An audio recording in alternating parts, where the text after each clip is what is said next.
Going into the 2023 college football season, there were a few running backs that everyone was talking about. You had TreyVeyon Henderson at Ohio State, Blake Corum and Donovan Edwards at Michigan, and Quinshon Judkins at Ole Miss. Those guys were near the top of pretty much everyone's running back ranking board, but every year there's a guy who comes out of nowhere. It was Kenneth Walker in 2021, it was Quinshon Judkins in 2022, and this year it is Ollie Gordon from Oklahoma State. He went from a guy who was a bench player in September to now flying up Heisman boards. But how on earth did this happen? How did he go from an unknown backup to an absolute superstar in just a matter of weeks? In today's video, we're going to do a deep dive into the rise of Ollie Gordon. We're going to go through his entire story, talk about why people should have seen this coming, his rise at Oklahoma State, and just how good he could be in the future. But before we get started, I haven't been doing a ton of player profiles the last few weeks because you guys are enjoying other types of videos, but if you want me to bring back more player profiles, be sure to give the video a like, show me your support down in the comment section, and let me know what player I should cover next. Now let's get started and talk about the insane rise of Ollie Gordon. So in order to understand how Ollie Gordon got to this point, we first need to go back in time. Ollie shined on and off the football field since he first started playing, and he can trace it back to his family's roots. His grandparents were great athletes, and his mom was a track star at Texas Southern. Later on, she ended up training for the Olympics, but ended up having Gordon, and she decided to call it a career to focus on him. At first, she had no interest in her son playing football. She was a single mom and was bothered by the physicality of the game, and she didn't want her lone child to play. She put him in pretty much every other sport, and he was great at it. But she later said, quote, "I think they're just too boring for him." Eventually, she'd cave in and let him play football, but it came with a plan. They lived on one side of the Dallas-Fort Worth area, and they decided to move across the area to Trinity High, a school that was known as a local football power, so they moved and they never left there. Gordon was destined to be a star, but running back was not his first position. He mostly played quarterback, played a little bit of running back, played defense, and then in middle school he played football, basketball, and ran track. By the time he got to high school, he dropped basketball entirely to focus on football, and it became the driving force behind his life. His mom said, quote, "You know how you're so determined and you want to win so bad that you become a whole new person? That's Ollie when he puts his mind to it, and there's nothing stopping him." In middle school, many knew Ollie was a special talent as he began to hurdle defenders with ease. He said, quote, "Mom, if I don't feel like going through them, I'm going to jump over them." I knew then that he was special, his mother said. But with the move to high school came a permanent position change. Trinity's head coach made Gordon a running back, and at first his mother was not happy. She was going to talk to the coaches about this as she believed he needed to play quarterback. But Gordon stopped her, and he trusted his coaches and what they thought was best for him. It would end up paying off. From there, he became a workhorse back and always wanted to be on the field. His high school coaches told him he needed to rest, but when they attempted to pull him from the game, he said, quote, I can go, I don't want to get off the field," he would say.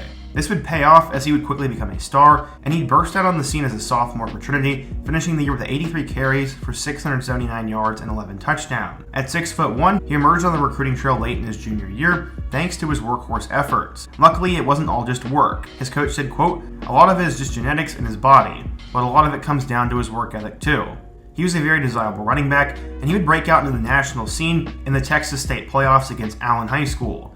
In that game, he ran the ball 49 times for 455 yards and 6 touchdowns. He also secured the win with a 6-yard run on 4th and 3, and this game got him famous. As a junior, he rushed for a whopping 2,083 yards and 28 touchdowns. His 2,000 yards led all of Texas's 6A running backs, and his touchdowns were good for second best. He also had 8 catches for 139 yards and 2 touchdowns, and he was a star. Soon after the win, schools from all over the country started to call him. Oklahoma State, USC, Texas, Houston, and BYU were the first to flood his phone, and he was now trying to figure out the recruiting process. At first, when Oklahoma State coach Mike Gundy noticed Gordon, he was still splitting time at quarterback and running back, and was worried that he wouldn't pan out at running back. Gundy said, quote, "The Trinity coaches told me he's going to refine his skills every year. I remember that side of it more than anything. We still liked him, and at worst we saw him as a linebacker. If he didn't pan out, he was big enough that if we missed on him as an offensive player, he could be a defensive player." But as time progressed, Gordon's shiftiness, versatility, and general skill set appeared, and the Cowboys offered Gordon as a running back. Eventually, when it came time to pick a school, he chose Oklahoma State over 17 other offers, which included Texas, Nebraska, Missouri, Michigan, and some other premier programs. He was also only a 3-star recruit at the time, but would later get bumped. In his time as a running back, he steadily got better and won awards. He won the Offensive Newcomer of the Year as a sophomore, was co-offensive MVP as a junior, and then was the Male Athlete of the Year by the time his senior year went by. He was a scout's dream. One said, quote, He has a perfect blend of size and speed and is a capable receiver as well as a capable passer. He can be dangerous from several different positions, which will serve him well at the collegiate level. He was insane all in all at Trinity, as in total, he racked up 4,878 yards and 68 touchdowns in his illustrious career. According to 24/7 Sports, Gordon was a 4-star recruit, the number 19 running back, and the 238th best player in the class of 22. While some sites had him as a 3-star, he'd get a significant amount of hype going into Stillwater. So, how would he end up doing with the Cowboys? So going into his Oklahoma State career, he'd end up playing very little his freshman season. He'd be stuck behind Dominic Richardson as the main back, and also split time with Jaden Nixon and DeAndre Jackson. He still had a couple performances though that showed a lot of potential. Against Arkansas Pine Bluff, he ran the ball 3 times for 65 yards and a touchdown. But despite that solid effort, he got very discouraged as a freshman. He said he would sometimes call his mom frustrated that he wasn't playing much, and she would remind him that it would turn around in due time and to be patient. Eventually, he got his chance to start, as against West Virginia, he went off. In that game, he had 17 carries for 136 yards and a touchdown. Ollie Gordon's time had seemingly come. In their bowl game against Wisconsin, he had 45 yards and also had a receiving touchdown. It looked like on paper, Gordon would take over in 2023. In total, he finished with 263 yards and 3 total touchdowns. Except that is not how it began at all. In his first 2 games, he showed flash, as he scored touchdowns against both Central Arkansas and Arizona State, and while the Cowboys won both of those games, it really didn't translate to more carries for Ollie. It was an absolute low point for him, as at home against South Alabama, the Cowboys were killed 33-7, and he only had 12 yards rushing. This was the low point of the Cowboys season. You can directly tie their success to how insane Ollie Gordon has been. Here is his last 6 games. Against Iowa State, he ran the ball 18 times for 121 yards. Solid game. Against Kansas State, he ran the ball 21 times for 136 yards and a touchdown. This was definitely an upset at the time and got Oklahoma State to a 3-2 record. His next big performance would come against Kansas, as he ran the ball 29 times for 168 yards and a score in their victory over the number 23 Jayhawks. His big breakout, though, would come against West Virginia. In a huge road victory of the Mountaineers, Gordon ran the ball 29 times for 282 yards and 4 touchdowns. He averaged a whopping 10 yards per carry and single-handedly led them to a win. West Virginia head coach Neil Brown said, quote, "He had 150 yards in the 4th quarter. I've never been a part of a team that gave up 150 yards in a quarter to somebody. I don't know if we even tackled him in the 4th quarter." At this point, Gordon was getting national attention and became college football's biggest name at the running back spot. He was doing things in Stillwater that had not been done since Barry Sanders, and just a couple weeks earlier, he was a role player sharing carries with multiple other players. What changed? Well, Mike Gundy said this. "Well, we didn't really know what we had in Ollie and what style of runner he was. Early in the year, we were playing some musical chairs with the offensive line and weren't performing very well. Eventually, they figured out that Ollie Gordon was the key to their success, got the offensive line going better, and gave him as many touches as possible. His 284 all-purpose yard game against Kansas, he became the first Cowboy running back since 1989 to have over 100 yards rushing and receiving in the same game, and it didn't stop. Against Cincinnati, he ran the ball 25 times for 271 yards and 2 touchdowns, and then this past weekend had a big game in Bedlam. In a win over the number 9 Sooners, he finished with 137 yards and 2 touchdowns. This was a monumental victory for them, and at one point he went down with an injury, and the entire stadium was quiet.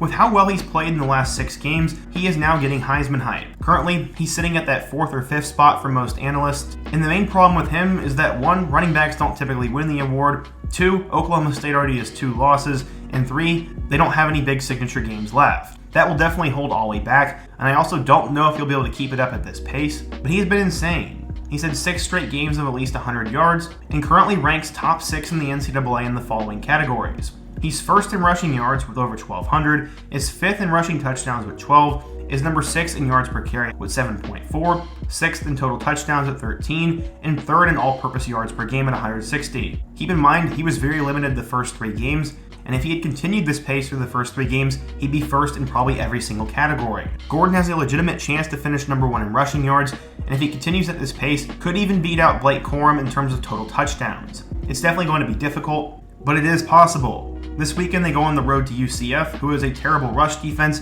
and then they play Houston and BYU. By no means are any of those 3 teams juggernauts, and Oklahoma State should win all 3 of those matchups, get to the Big 12 championship, and Gordon should finish in the top 5 of the Heisman conversation.